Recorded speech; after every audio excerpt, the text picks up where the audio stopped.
Ramai orang tidak faham apabila Pak kata kita tidak minta dilahirkan. Saya rasa ada satu tanggapan yang sudah jadi adat lah. Bila orang soal begitu seolah menolak takdir, seolah menolak ketuhanan. Soalan saya ini bagi orang yang masih tak kenal Allah, termasuk orang yang kononnya lahir dalam keturunan Islam. Kerana mengenal Allah ini satu proses yang bukan sedia kala ada kalau seorang tu lahir keturunan Islam. Mengenal Allah ni terutama bila akil balik, dia ini mesti bertanya-tanya. Siapa saya? Dari mana aku datang? Kenapa, apa aku buat di dunia ini? Kenapa saya lahir lelaki? Kenapa saya lahir sekian waktu? Kenapa saya lahir keluarga ini? Kenapa saya sekian warna kulit? Kenapa saya sekian bahasa? Apakah itu jadi perjuangan saya? Siapa aku sebenarnya? Jadi dia satu proses mencari. Dia mesti tertanya. Tapi ramai orang beranggapan, oh aku sudah tahu. Sebenarnya tak tahu. Selagi tak tahu jawab soalan tu, selagi tak lalui dia. Dan dia sentiasa anggap, sudah cukup. Saya ahli syurga. Jadi tujuan saya membangkitkan ini dan memecahkan belenggu adat tanggapan yang begitu.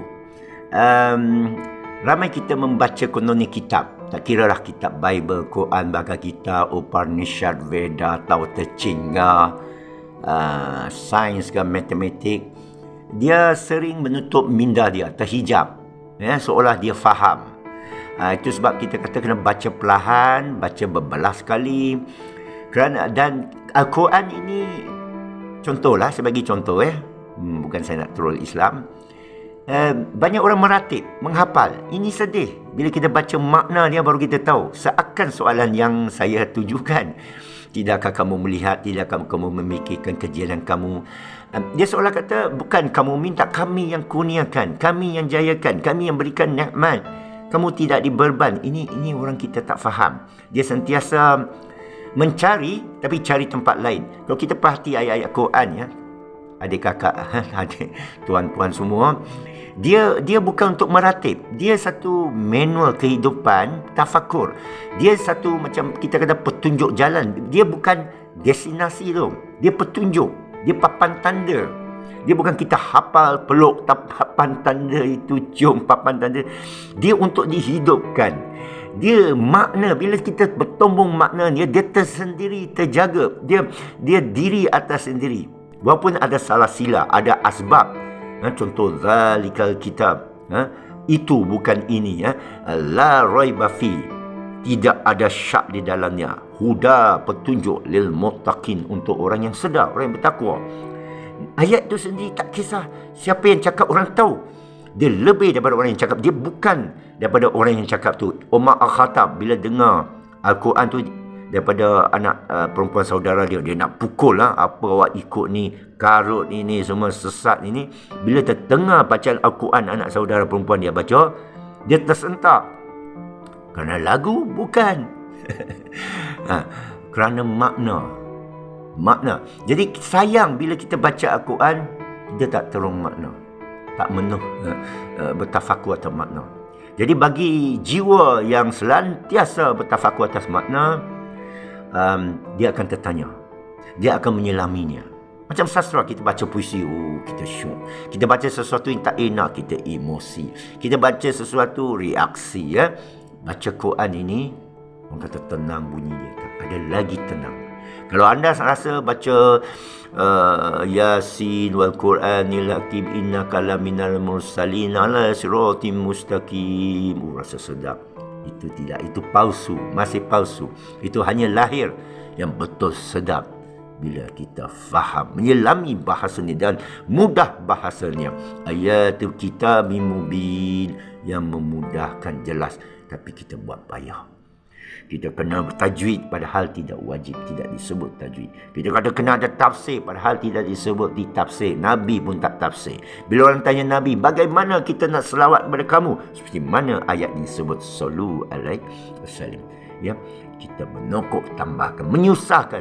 Setiap kali lalu masjid saya dengar macam-macam dibeban kepada makmum jemaah, mendengar benda-benda yang kepada saya ratipan karut marut, yang macam agama saya yang tinggalkan dulu. Saya tak mau terus agama Kristian saya. Agama tu dia rasa suci, tutup semua. Itulah aurat makanan dengan ibadat itu saja. Tidak. Allah memecahkan semua itu. Allah mahu kita sampai pada satu, dia yang jadikan kita. Dia yang bagi kita tak tenang. Dia tahu, dia yang buat kita cari dia ketenangan. Kita rasa ada satu kata sufi ya, apa saya nak buat hari ini? Jangan tanya itu, dia dah. Tanya apa Allah akan buat kepada kamu hari ini. Ya, hari ini pagi ya, kita bangun. Pagi ni saya nak pergi appointment ni, saya nak cari ganti saya punya touch and go punya kad dah expired. Tapi tertanya dah yang sebetulnya soalan, apa dia akan melakukan kepada aku? Dia boleh cabut nyawa aku. Itukah tujuan hidup? Untuk mati? Orang kata husnul khatimah. Apa maksud husnul khatimah? Orang kata ikut Quran was sunnah. Apa maksud Quran was sunnah? Asyik Quran was sunnah, Quran was sunnah. Apa dia? Ini PRN ni, pilihan raya. Ikut Islam, ikut Islam. Apa dia Islam? Tak tahu. Quran. Kita ikut Quran dan hadis. Apa dia hadis? Apa dia Quran? Saya dapati hampir keseluruhannya jahil. Maaf cakap. Hampir keseluruhan saya boleh dicabar, boleh dihukum, dipenjarakan. Alhamdulillah, tak ada orang pun nak layan pun. Okey? Jangan follow. Tapi saya nak kata, soalan kenapa saya dilahirkan itu wajib ditanya. Akan tertanya. Jangan cuba pendamkan. Kerana dalamnya ada rahsia. Dan ia digunakan oleh guru Syekh Sufi saya bila berdakwah di Eropah, di Denmark. Digunakan kata-kata Nietzsche, Heidegger, Goethe, sastrawan moden ya, atau klasik Renaissance yang katakan Tuhan sudah mati. Syekh Sufi saya kata, lupakan Tuhan, lupakan agama, fikir tentang diri anda.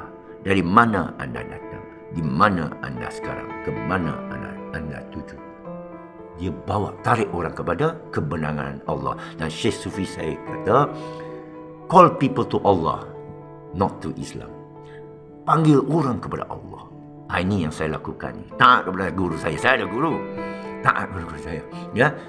Dan guru saya kata, many are worshipping Islam, not worshipping Allah. Ramai menyembah Islam, tidak menyembah Allah. Dan Allah berikan dia hidayat.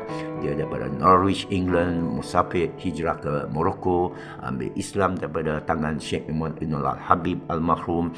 Dan Syekh Sufi saya berapa tahun yang lepas telah meninggal. Semoga Allah mencucuri rahmat atas roh dia. Dan sila kongsi dan sila follow kalau memanfaatkan anda. Kalau tidak, jangan follow. Jangan terus, jangan apa-apa. Kalau tanya soalan yang valid, yang daripada hati, saya akan cuba berkongsi kerana jawapannya sentiasa daripada Allah. Kerana yang memimpin anda adalah Allah. Ar-Rahman, Allamal Quran. Ar-Rahman, iaitu satu surah yang ada nama dia. Dia yang mengajar Quran. Orang kata kena ada guru. Guru tajwid saja. Guru fiqh saja. Semua benda boleh taklid tu. Yang wajib yang Allah ajar. Iqra bismi rabbikal ladzi khalaq, khalaqal insana min 'alaq. Iqra wa rabbukal akram alladzi 'allama insana ma lam ya'lam. 5 ayat yang turun di gua di Hira kepada Nabi Muhammad sallallahu alaihi wasallam. Kerana Nabi mesti ada asbab. Dia tertanya-tanya, dia bertafakur kenapa dia pergi gua Hira bertapa. Orang kata itu sebelum dia terima jadi rasul. Tidak. Ini sebahagian daripada Muhammad. Kenapa dia dipilih? Dia Al-Amin, dia jujur, dia amanah, dia seorang yang baik. Ya, dia pergi bertapa di Gua Hira itu ada makna. Tapi kita dah lupa. 5 ayat yang turun tu mengajar manusia dengan pena, mengajar apa dia tak tahu, yang menjadikan kamu dari segumpal darah.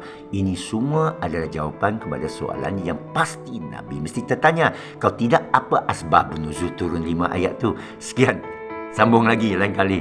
Saya daripada Precinct 8 Putrajaya dan lusa akan kembali ke Hong Kong, China, menjelajah musafir mencari rezeki Allah yang dikurniakan. Semoga saudara semua, adik kakak tumpuan juga dipermudahkan urusan dan dirapatikan kepada Allah yang semestinya menurut ayat-ayat dia. Sekian. Assalamualaikum warahmatullahi wabarakatuh. Alhamdulillah.